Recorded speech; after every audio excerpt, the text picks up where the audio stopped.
Please don't lock it. You can leave now. What, you're locking it? Don't bother the guards. Don't do this! Unlock the door! Access denied. Please, help! Somebody help me! Help! Somebody help me! Help! Somebody help me! Is anybody here? Is anybody here? Please help me!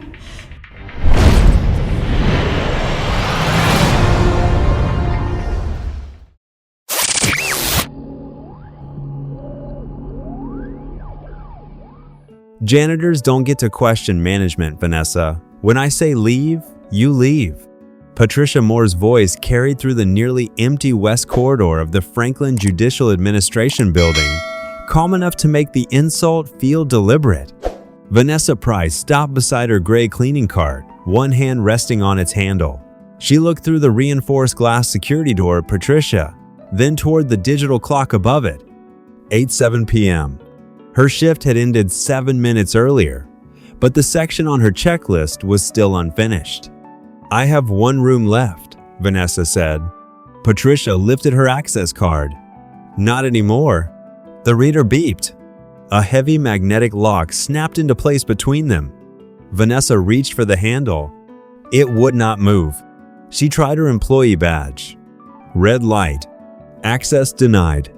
Patricia watched her through the glass for one quiet second, adjusted the leather bag on her shoulder, then walked toward the elevators without looking back. Vanessa did not shout after her. She forced her breathing to remain steady and checked the emergency release beside the door. Another red light blinked. The building had already begun shifting into after-hours security mode, dimming the fluorescent lights one section at a time. Vanessa pulled out her phone. 15% battery. One weak signal bar appeared, then vanished. She looked down the long marble corridor, listening as another electronic lock engaged somewhere deeper inside the building. Then she noticed the security camera mounted above the intersection behind her. A tiny red indicator glowed beneath its lens. Still recording. Vanessa stared at it for half a second before gripping the card again. What she could not see was the monitor miles away, where that exact camera feed had just expanded across a security desk. A man leaned closer to the screen. He replayed the last 30 seconds, watched Patricia look directly at Vanessa before locking the door, then reached slowly for the phone. Vanessa kept her eyes on the security camera for another second, then lowered them to the cleaning cart. Whoever was watching could wait. Right now, she needed to understand what still worked inside the west corridor. She rolled the cart toward the emergency map near the records division, listening as the wheels whispered across the polished marble. 3 weeks earlier, nobody in the building had paid much attention when Vanessa first arrived.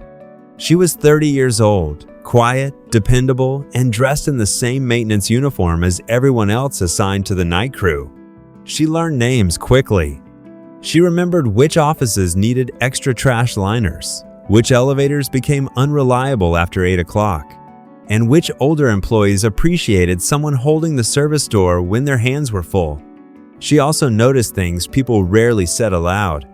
Harold Bennett, a black custodian with 17 years in the building, was routinely assigned the oldest courtrooms, while newer white employees received shorter routes.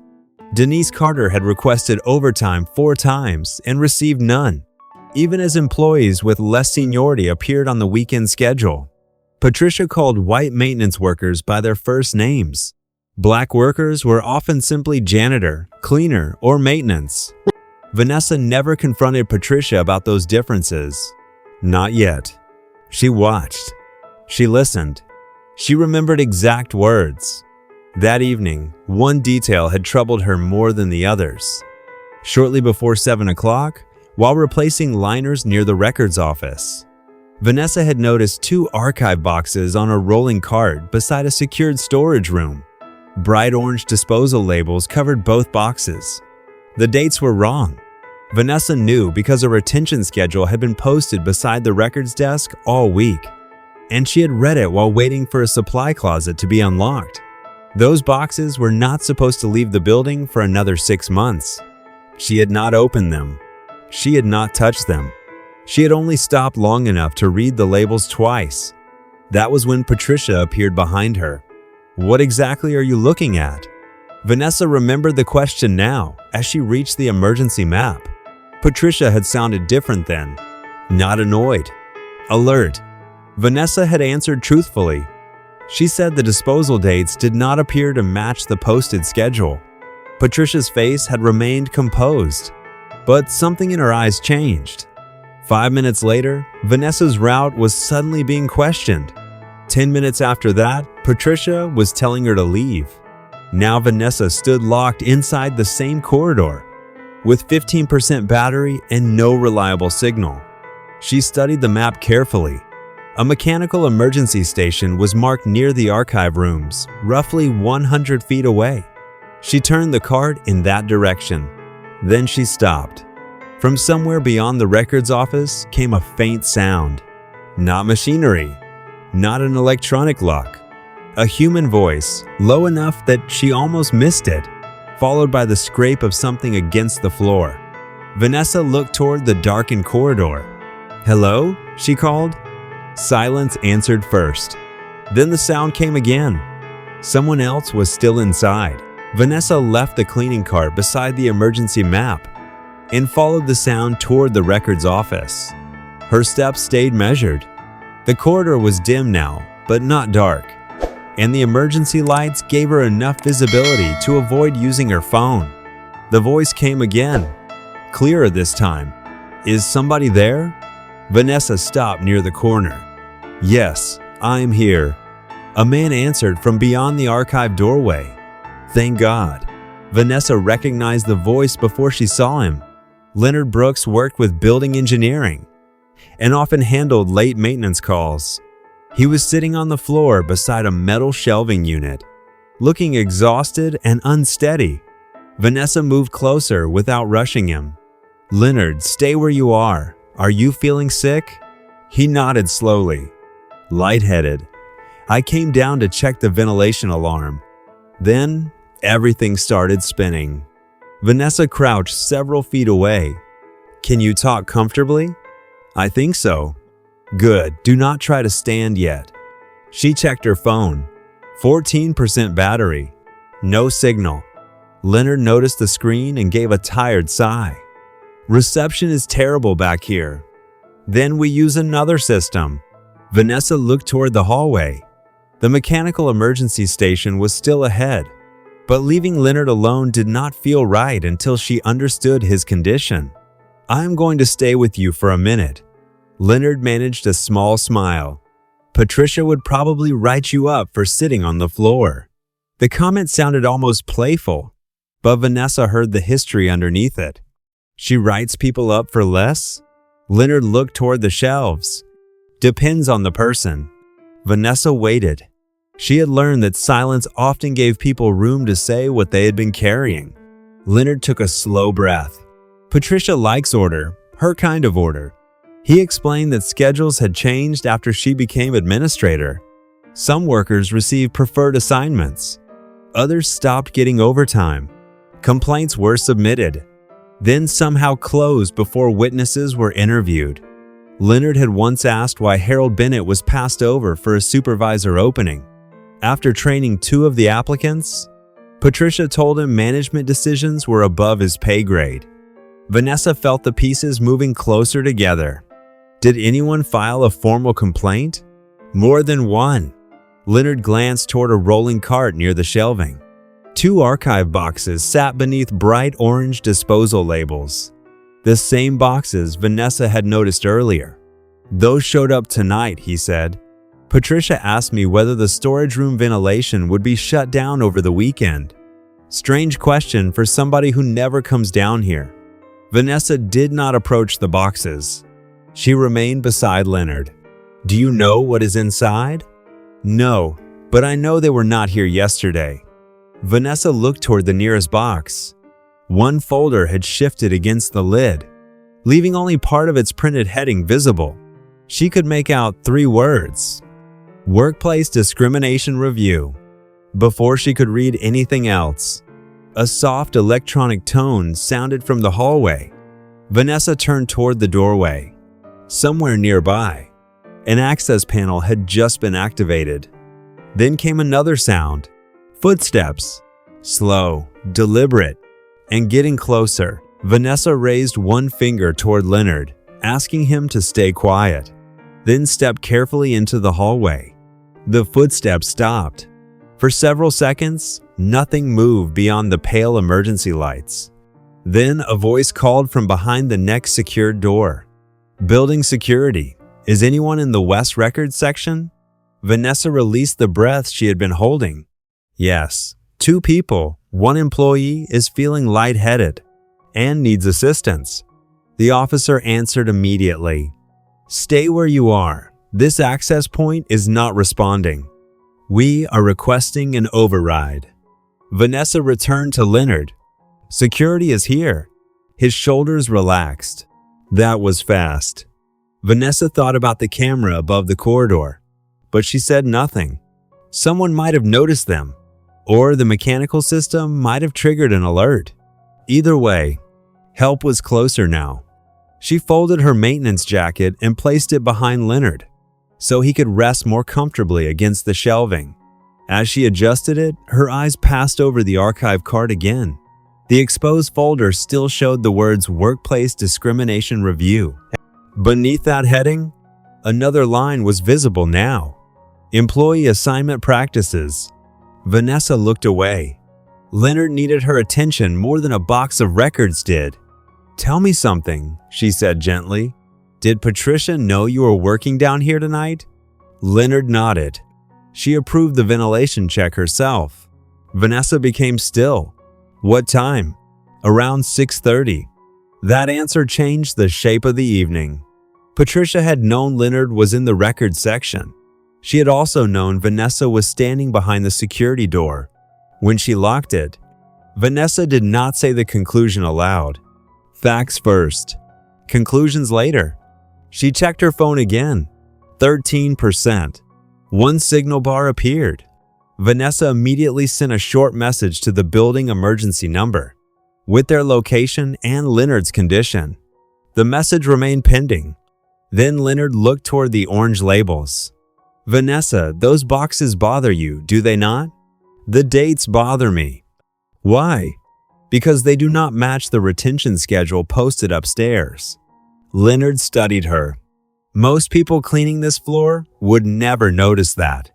Vanessa gave him a small, tired smile. Most people notice more than management thinks. Outside the room, the security officer tried the access panel again. A warning tone sounded. "We are still working on the override," he called. "Medical assistance has been notified."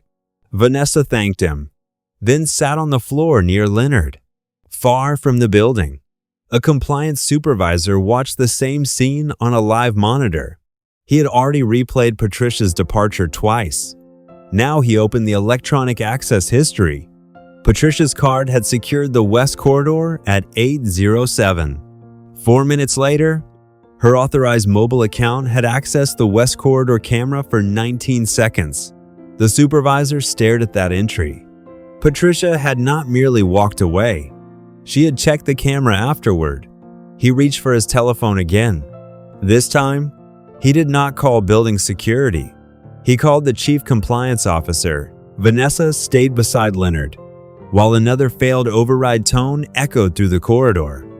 The sound was frustrating, but it also told her something important. People were trying to reach them. She checked her phone. 12% battery. The emergency message still showed as pending. "How are you feeling now?" she asked. Leonard took a slow breath before answering. "Better than 10 minutes ago." "Any worse dizziness?" "No, just tired." Vanessa nodded. "Then we keep you right here until medical help gets through." Leonard looked toward the hallway, then toward the archive card. "You could go wait by the door." Vanessa understood what he meant. Security already knew their location. She could stand near the exit, ready to leave the moment the lock released. Instead, she remained seated several feet from him. "I can hear them from here." Leonard gave her a quiet look. "You do not have to stay with me. I know. That answer seemed to affect him, more than reassurance would have. He lowered his eyes and rested his head carefully against Vanessa's folded jacket. A minute passed. Then the overhead lights dimmed again. As another section entered nighttime energy mode, the records room grew quieter. Vanessa could hear the ventilation system, Leonard's breathing, and the occasional electronic tone from security beyond the locked door. Her phone suddenly vibrated. The pending message changed to delivered. Vanessa smiled. They have our location in writing now. Leonard closed his eyes briefly. Good. She placed the phone face down beside her and looked toward the ceiling camera. Its red indicator remained steady. She wondered who had first noticed something was wrong. She wondered whether Patricia had realized what she had done. Most of all, she wondered whether anyone would believe the difference between an accidental lockout and what Vanessa had seen through that glass. Patricia had looked directly at her. That detail mattered.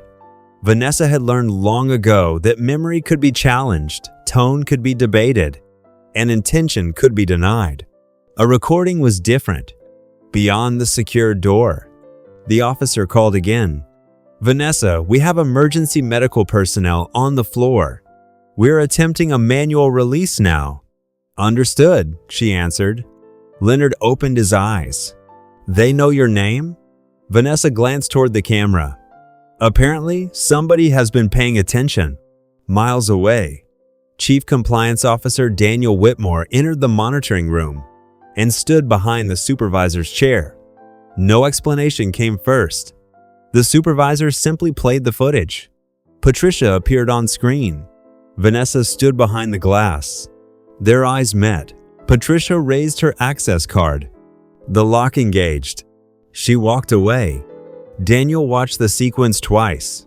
Then the supervisor opened the system log and pointed to the later camera access from Patricia's mobile account. 19 seconds. Daniel's expression changed. Show me what she saw. The supervisor loaded the recorded feed from that exact time. Vanessa was clearly visible inside the corridor, testing the locked door beneath the security camera. Daniel remained silent for several seconds. Then he gave one instruction: preserve everything. At that moment, back inside the records section, a heavy mechanism shifted behind the wall. The security officer called for Vanessa and Leonard to move away from the entrance. Vanessa helped Leonard remain comfortable, then stepped back. A green light appeared on the access panel. For the first time that night, the lock began to release. The lock released with a deep mechanical click, but Vanessa did not move toward the opening. She stayed beside Leonard until two security officers entered, followed by an emergency medical technician carrying a compact medical bag. He is over here, Vanessa said. He became lightheaded while checking the ventilation system. He has been alert the entire time, and his breathing has been steady for the last several minutes. The technician knelt beside Leonard and began asking calm, simple questions. Only then did Vanessa step away. Her legs felt heavier than she expected. The danger had never been loud, but the pressure of waiting behind locked doors had settled into her body one quiet minute at a time. A security officer approached her. Miss Price, are you all right? I am fine. Please take care of Leonard first. The officer nodded, then glanced toward the ceiling camera. Someone at Central Monitoring saw what happened. That is why we knew exactly where to look.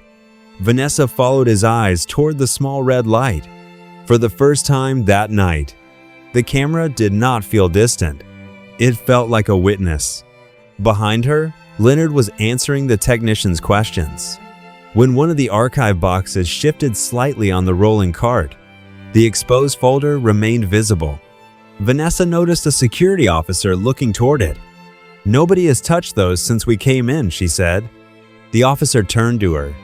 You noticed them? I noticed the disposal dates earlier tonight. They did not match the retention schedule upstairs. She kept her voice even. I did not open anything. The officer looked at the labels, then quietly stepped away from the cart.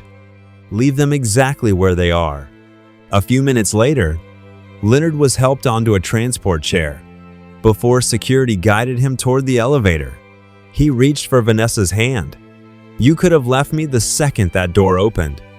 Vanessa smiled. "You were never the reason I wanted the door open." Leonard held her gaze for a moment, then nodded. As he disappeared down the corridor, Vanessa finally allowed herself to sit on a bench beside her cleaning cart. The building seemed different now. The same marble, the same fluorescent hum, the same locked offices. Yet the silence no longer belonged to Patricia. Footsteps approached from the security entrance. Daniel Whitmore entered, carrying a tablet beneath one arm. His expression was calm, but his pace carried purpose. He introduced himself as the Chief Compliance Officer, then looked toward Vanessa. "Ms. Price, before I ask you anything, I want you to know that the recordings have been preserved." Vanessa said nothing. Daniel continued, "We have the access logs. We have the corridor footage. We also have the remote camera activity from after the door was secured." Vanessa's eyes narrowed slightly. "Remote camera activity?" Daniel turned the tablet toward her. A timestamp appeared beside Patricia Moore's authorized account. 8:11 p.m. 19 seconds. Patricia had opened the live camera feed, 4 minutes after locking the corridor. Vanessa stared at the screen. The question that had followed her through every darkened hallway finally disappeared. Patricia had known she was still inside. Vanessa kept her eyes on the timestamp. 8:11 p.m. 4 minutes after Patricia had secured the corridor, she had opened the live feed and watched for 19 seconds. Daniel did not tell Vanessa what to think. He did not need to. "Can you show me the recording from that time?" Vanessa asked. Daniel tapped the screen. The video began without sound. Vanessa appeared beneath the camera, testing her badge against the reader. Red light. She tried the emergency release, checked her phone, then looked directly toward the camera. For 19 seconds, she remained clearly visible. The footage ended. Vanessa lowered her eyes. She had spent the night refusing to assume intent where facts were incomplete. Now one fact had become impossible to ignore. Patricia had been given another opportunity to help, and she had chosen not to use it. Daniel turned off the screen. "I've requested that Miss Moore return to the building." Vanessa looked at him. Does she know why? She knows there was an after-hours security incident. Daniel paused. She does not know what we have preserved. Vanessa nodded slowly. She preferred it that way. A security supervisor approached and handed Daniel a printed access report. Daniel read it, then looked toward the records room. There is something else. He explained that Patricia's credentials had been used earlier that evening to authorize access near the archive storage area. The timing overlapped with Leonard's ventilation assignment and the appearance of the disposal boxes. Vanessa did not react beyond a small tightening around her eyes. "That does not prove why she was there," she said. Daniel looked at her with quiet approval. "Correct. Then it should not be treated like it does." For the first time, Daniel almost smiled. "You were very careful with facts." Vanessa looked toward the empty corridor. "People like me learn to be." The words carried no bitterness. They did not need to. Daniel glanced toward her cleaning cart, then toward the camera that had watched her remain beside Leonard when the doors were still locked. "The footage also shows that you had access to those exposed records." Vanessa met his gaze. "I could see part of one heading. I never touched the files." "I know." Daniel lifted the tablet slightly. "That is on camera too." The elevator chimed at the far end of the corridor. Everyone turned. Patricia Moore stepped out wearing the same blazer she had worn earlier, her leather bag still over one shoulder. Her expression carried controlled irritation, until she noticed Daniel, 2 security officers, and Vanessa standing together. Then her pace slowed. "What happened?" Patricia asked. Daniel answered calmly, "We need to review an access incident from tonight." Patricia looked toward Vanessa. "I told her to leave before I secured the floor." Vanessa remained silent. Daniel did too. Patricia continued. I assumed she had already exited through the service corridor.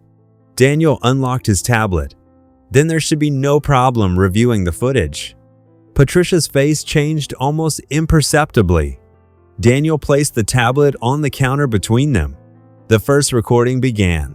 Patricia watched herself stop outside the glass door. She watched herself look directly at Vanessa. She watched the access card rise toward the reader. The magnetic lock engaged. Nobody spoke. Then Daniel opened the second recording. 8:11 p.m. Vanessa appeared on screen. Still trapped inside.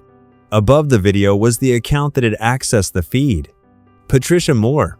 The hallway fell completely silent. Patricia stared at the account name above the recording, but the hallway offered her nowhere to hide from it. Daniel Whitmore let the silence remain. Vanessa stood beside her cleaning cart, her hands relaxed at her sides, watching Patricia without satisfaction. She had imagined this moment differently while waiting behind the locked door. She had expected anger to return when the truth became clear. Instead, she felt tired. Patricia finally looked at Daniel. I checked the camera because I wanted to confirm the floor was secure. Daniel nodded once. And what did you see? Patricia hesitated. I saw Vanessa near the door. Did you contact security? No. Did you reopen her access? Patricia looked down. No. Daniel did not raise his voice. Then we will document that. He opened another recording. This one showed Vanessa inside the records room with Leonard. Patricia watched as Vanessa placed her jacket behind him, attempted to send an emergency message, and stayed beside him while security worked on the doors. The archive boxes remained visible only a few feet away. Vanessa never approached them. Daniel paused the footage. Those records are now part of a separate preservation order. Nobody will remove or destroy anything until compliance completes its review. Patricia's expression tightened. Those files were scheduled for routine disposal. That will also be verified. Daniel turned to a security supervisor. Seal the storage room.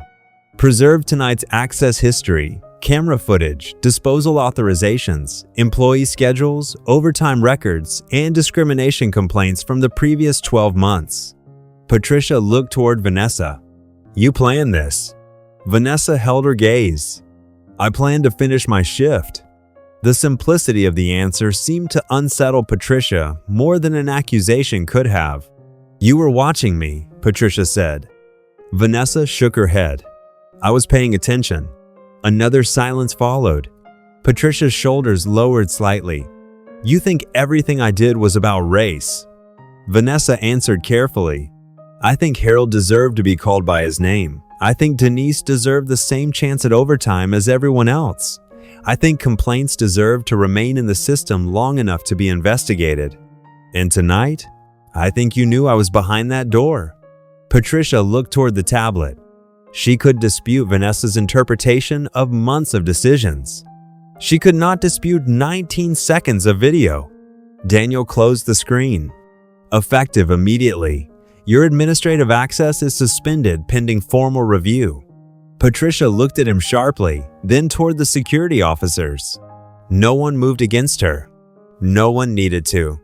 The authority she had carried through these halls was being removed through procedure, evidence, and her own recorded choices. She slowly removed her access badge and placed it on the counter. Vanessa watched her hand withdraw. Patricia looked at her again. Why are you not angry? Vanessa took a moment before answering. I was angry. Her voice stayed quiet. But anger does not need to decide what happens next. Patricia's eyes dropped. Daniel said nothing. For the first time that night, nobody was asking Vanessa to prove that she belonged in the room. The evidence had already done something more important. It had made ignoring her impossible. 3 months later, the West Corridor looked almost unchanged. The marble floor still reflected the morning light. The elevators still opened with the same soft chime. The security camera remained above the intersection, its small red indicator blinking with quiet consistency. Yet the people moving through the Franklin Judicial Administration building carried themselves differently. The compliance investigation had reviewed employee schedules, overtime assignments, complaint records, disposal authorizations, access logs, and months of administrative decisions. Several concerns that employees had quietly raised were confirmed. Harold Bennett had been passed over despite documented experience. Denise Carter had repeatedly lost overtime opportunities without a consistent explanation. Multiple workplace complaints had been closed before required interviews were completed. The archive boxes Vanessa noticed that night contained records that should not have been scheduled for destruction. Patricia Moore was removed from her management position after the review concluded that her decisions had violated workplace and administrative standards. She did not leave with a public confrontation. There was no crowd waiting to watch her fall. Before departing, Patricia requested one private conversation with Vanessa. They met in the same corridor where the security door had once separated them. Patricia stood without an access badge now. "I kept telling myself I was protecting order," she said quietly. "I stopped asking who that order was hurting." Vanessa listened. Patricia looked toward the floor. "I saw you on that camera. I could have opened the door." Vanessa did not rescue her from the truth. She also did not punish her with it.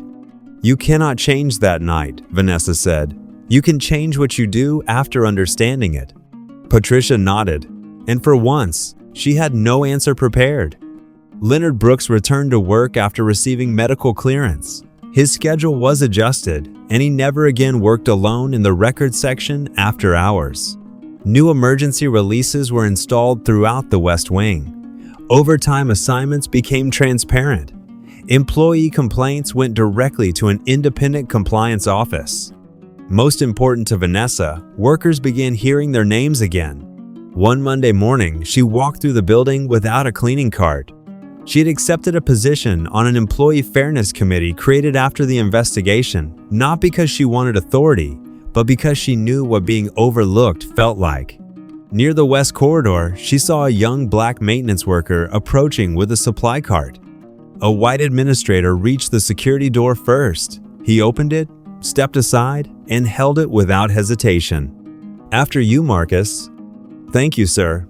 The cart rolled through. Nothing dramatic happened. Nobody applauded. Vanessa stopped anyway. Above them, the same camera continued recording. This time, it captured no humiliation, no locked door, and no person being treated as though a uniform made them smaller. It captured an ordinary act of respect. Vanessa watched the door close gently, then turned toward the lobby. Morning sunlight stretched across the marble ahead of her. She walked into it without looking back.